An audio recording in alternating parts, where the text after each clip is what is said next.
जो हमारे शरीर के कण कण में बसा है, जिसके ऊपर ये सारा संसार टिका है। मानव शरीर का 70% हिस्सा पानी से बना होता है और इस शरीर को स्वस्थ बनाए रखने और नुकसानदायक पदार्थों को बाहर निकाल फेंकने के लिए हमें रोजाना ढेर सारा पानी पीने की जरूरत पड़ती। आज हमारी धरती का पानी वाटर पोल्यूशन की वजह से harmful chemicals, pesticides, bacteria, industrial waste और दूसरे ढेर सारे नुकसानदायक तत्वों से भर गया है। पानी को हमारे घर में पहुंचाने से पहले इस गंदगी को साफ करने के लिए इसमें क्लोरीन मिलाई जाती है, जो इस गंदगी को तो साफ कर देती है, लेकिन इस क्लोरीन युक्त पानी को लंबे समय तक पीने से हमारे शरीर पर कई बुरे असर पड़ते हैं। इतना ही नहीं, कई लेबोरेटरी टेस्ट्स ने यह साबित किया है कि बॉटल के जिस पानी को हम सबसे ज्यादा अच्छा और सुरक्षित समझकर पीते हैं, उसकी बॉटल्स में ही कैंसर जैसी बीमारियों को बढ़ावा देने वाले डाइऑक्सिन्स पाए जाते हैं। अगर हम अपने आसपास नजर दौड़ाएं तो पाएंगे कि आज से 30-40 साल पहले तक जिन बीमारियों का नाम भी हमें मुश्किल से सुनने को मिलता था, वो आज हमें हर घर में मिलने लगी हैं। जैसे कि hypothyroidism, diabetes, migraine, high blood pressure, ageing, constipation, acidity, मोटापा, arthritis, dermatitis, depression, hormonal diseases, infertility, cancer और दूसरी ढेरों बीमारियां। सवाल उठता है कि आखिर इस वक्त के दौरान ऐसा क्या बदलाव आया है जिसमें कि इन बीमारियों ने आज लगभग हर घर में घुसपैठ कर ली है। इन पर किसी भी तरह का इलाज काम नहीं कर रहा है। ये हमें शारीरिक और मानसिक दोनों ही तरीकों से नुकसान पहुंचा रही हैं। लाखों रुपए खर्च करने और रोजाना डॉक्टरों के चक्कर काटने के बाद भी ये हमारा पीछा नहीं छोड़ रही हैं और इन्होंने हमारे शरीर की ताकत को निचोड़कर इसे अंदर तक खोखला कर दिया है। नमस्कार दोस्त, आइए अब जरा उन बातों पर गौर करते हैं जिनकी वजह से आज हम इन बीमारियों से चारों तरफ से घिर गए हैं। ये कहना गलत नहीं होगा कि इन सब के जिम्मेदार हम खुद हैं, क्योंकि जिन चीजों की वजह से ये बदलाव आया है वो है हमारा लाइफस्टाइल, हमारे खाने पीने की आदतें और चारों तरफ फैला प्रदूषण।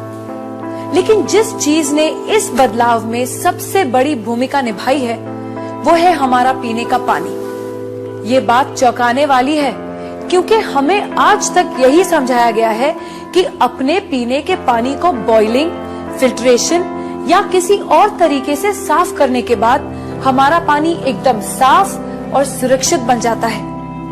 तो फिर ये पानी इतने बड़े बदलाव की वजह कैसे बन सकता है?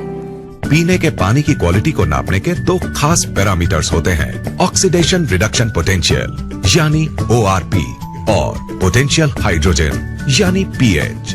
ORP वैल्यू से पानी की उस क्षमता को नापा जाता है जिससे वो ऑक्सीडेशन प्रक्रिया को धीमा करता है, और pH वैल्यू से उसके एसिडिक या एल्कलाइन गुण को। कम ORP का मतलब है फायदेमंद पानी और ज्यादा ORP का मतलब है नुकसानदायक पानी। इसके बिल्कुल उलट, कम pH का मतलब है एसिडिक और नुकसानदायक पानी और ज्यादा pH का मतलब है एल्कलाइन और फायदेमंद पानी। दोस्तों, असल में हुआ ये है कि पानी की सफाई के नाम पर चल रहे क्लोरीनेशन और लगातार हो रहे वाटर पोल्यूशन ने इस धरती के पानी को एसिडिक चीजों से भर दिया है। इस एसिडिक पानी को लगातार पीने से हमारे शरीर के हर सेल में एसिड वेस्ट जमा हो रहा है। इस एसिड वेस्ट ने हमारे शरीर में एसिडोसिस नाम की एक प्रक्रिया को शुरू किया है, जिससे इन सेल्स में ऑक्सीजन की मात्रा कम हो गई है और वो सांस नहीं ले पा रही है। ऑक्सीजन में आई इस कमी को दूर करने और इस एसिड वेस्ट को बाहर निकाल फेंकने के लिए ये सेल्स अलग अलग तरह से रिएक्ट कर रहे हैं, और इस एक्शन रिएक्शन की लड़ाई में हमारा शरीर कई खतरनाक और जानलेवा बीमारियों का घर बन गया है। अब सवाल उठता है कि अगर हम इस नुकसानदायक एसिड वेस्ट को किसी तरह बाहर निकाल फेंके तो क्या हमें इन जानलेवा बीमारियों से छुटकारा मिल जाएगा? दोस्तों, आपके इस सवाल का जवाब है हाँ, ऐसा हो सकता है। लेकिन सुनने में ये बात जितनी आसान लगती है, असल में उतनी है नहीं, क्योंकि इस एसिड वेस्ट से छुटकारा पाने के लिए हमें अपनी लाइफस्टाइल और अपने खाने पीने की आदतों को पूरी तरह से बदलना होगा। और हम सब जानते हैं कि ऐसा करना कितना मुश्किल साबित हो सकता है। तो क्या इससे छुटकारा पाने का कोई तरीका नहीं है? बिल्कुल है दोस्तों।